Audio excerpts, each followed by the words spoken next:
এই guys, this is access gaming back. তো কেমন আছো তোমরা? বরাবর নতুন নতুন একটা ভিডিও নিয়ে হাজির হয়ে গেলাম আমরা। তো অনেকদিন ধরে আমরা ইউটিউবে ছিলাম না বা রোস্টিংয়ে ছিলাম না, আবার আমরা ব্যাক করলাম।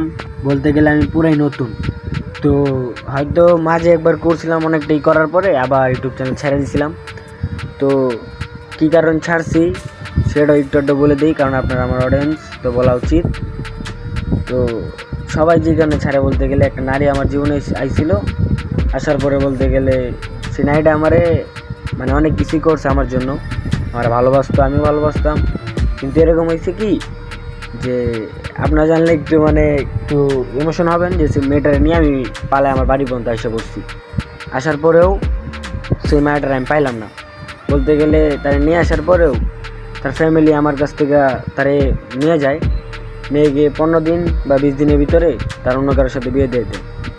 অথচ আমি এখন অন্য জায়গাতে আছি, কিন্তু সে তার জামাইয়ের সাথে, যার সাথে হয়তো বিয়ে হয়েছে আমার যদি জানাতে, সে তার সাথে অনেক ভালো আছে।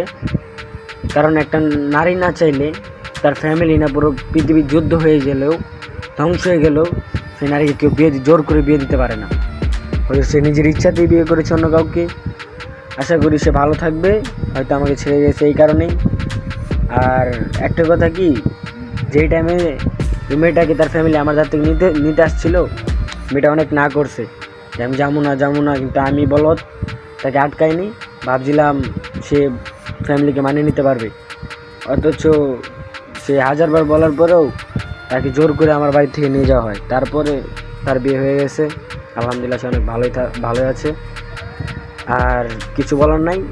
তো রোস্টিং কমিউনিটিতে আমরা ব্যাক করলাম, আবার দেখি কি করা যায় আমরা। তো অ্যাডভান্স ভাই এবং সাদিকুল ভাই আর অনেক কেউ আছে যারা আমাদের অনেক সিনিয়র, বলতে গেলে সিনিয়র। আরও আছে ব্ল্যাক সাকিব ভাই। তো ভাইয়া, হ্যাঁ ব্যাক।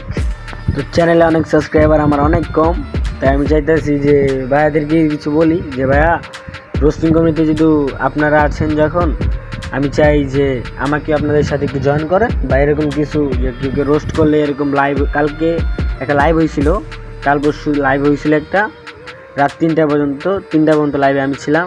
লাইভে অনেক কিছু দেখলাম। তো এখানে আমার অনেক কিছু মনে হয়েছিল, কিন্তু এটা না তুলি, ওটা শেষ যখন, এখানে শেষ থাকুক। তো আবার আমি রোস্টিং কমিটিতে ব্যাক করছি যখন, বলতে গেলে আমার বেশি কেউ চিনে না। তো আলহামদুলিল্লাহ, আল্লাহর রহমতে যদি এই সাবস্ক্রাইবার করতে পারি, একটা সাব পাই সবার কাছ থেকে, তাহলে রোস্টিং কমিটিতে থাকবো।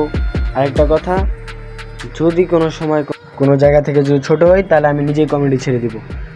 আর তো রোস্টিং, আজকে কোনো রোস্টিং হইতেছে না, কারণ আমি কয়েকদিন পর থেকে শুরু করব। বলতে গেলে আজকে থেকেই না, কালকের থেকে রোস্টিং পাবেন আপনারা। আর কাউকে যদি রোস্ট করতে হয়, এরকম যদি আপনার ধারণা থাকে, তো আমাকে কমেন্ট করবেন, তো আমাকে পাবেন সবসময়, এবং আমি অন্যায়ের বিরুদ্ধে প্রতিবাদ করতে পারবো। তো আজকের জন্য এই পর্যন্তই। তো অ্যাডভান্স ভাই, আমি বলতে গেলে আপনার বিগ ফ্যান। তো আপনাকে বলে দিচ্ছি, ভাইয়া যদি পারেন তাহলে একটু ভেবে দেখবেন আমি এই কমিউনিটিতে থাকার যোগ্য কিনা।